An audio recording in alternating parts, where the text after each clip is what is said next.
विकसित भारत 2025 व्याख्यान में मेरा टॉपिक यह है इको फ्रेंडली उत्पादों का विकास।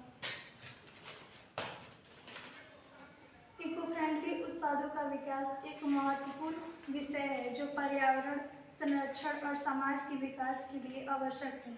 इको फ्रेंडली उत्पादों का विकास करने से हम पर्यावरण को नुकसान पहुंचाने वाले उत्पादों का उपयोग कम कर सकते हैं और पर्यावरण को संरक्षित कर सकते हैं। इको फ्रेंडली उत्पादों का उपयोग न करने से विभिन्न समस्याएं उत्पन्न होती हैं। पहला, पर्यावरण प्रदूषण। दूसरा, जलवायु परिवर्तन। तीसरा, प्राकृतिक संसाधनों की कमी। चौथा, स्वास्थ्य समस्याएं जैसे वायु प्रदूषण से श्वसन समस्याएं और जल प्रदूषण से जन्य बीमारियां। इको फ्रेंडली उत्पादों के अभाव के निम्न कारण हैं।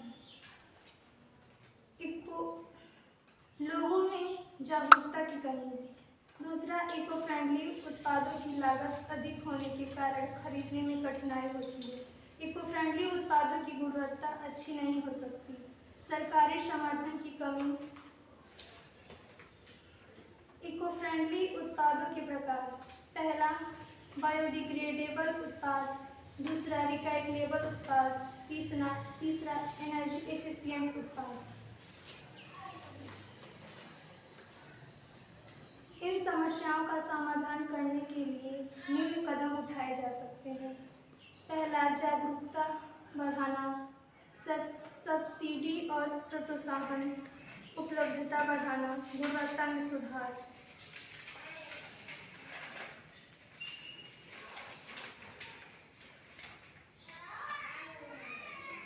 इको फ्रेंडली उत्पादों के विकास के लिए अन्य आवश्यक कदम। पहला, research and development. Eco friendly उत्पादों के विकास के लिए रिसर्च एंड डेवलपमेंट करना आवश्यक है। दूसरा, testing and validation. Eco friendly उत्पादों के विकास के लिए टेस्टिंग एंड वैलिडेशन करना आवश्यक है। तीसरा, marketing and promotion.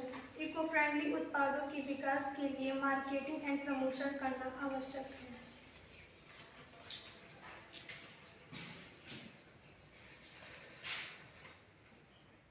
Eco friendly उत्पादों के विकास के लाभ। पहला, पर्यावरण संरक्षण। इको फ्रेंडली उत्पादों के विकास से पर्यावरण संरक्षण होता है। दूसरा, सामाजिक विकास। इको फ्रेंडली उत्पादों के विकास से सामाजिक विकास होता है। तीसरा, आर्थिक विकास। इको फ्रेंडली उत्पादों के विकास से आर्थिक विकास होता है। तो निष्कर्ष रूप में हम कह सकते हैं इको फ्रेंडली उत्पादों का विकास एक महत्वपूर्ण विषय है जो पर्यावरण संरक्षण और समाज के विकास के लिए आवश्यक है। इको फ्रेंडली उत्पादों के विकास से हम पर्यावरण को नुकसान पहुंचाने वाले उत्पादों का उपयोग कम कर सकते हैं और पर्यावरण को संरक्षित कर सकते हैं।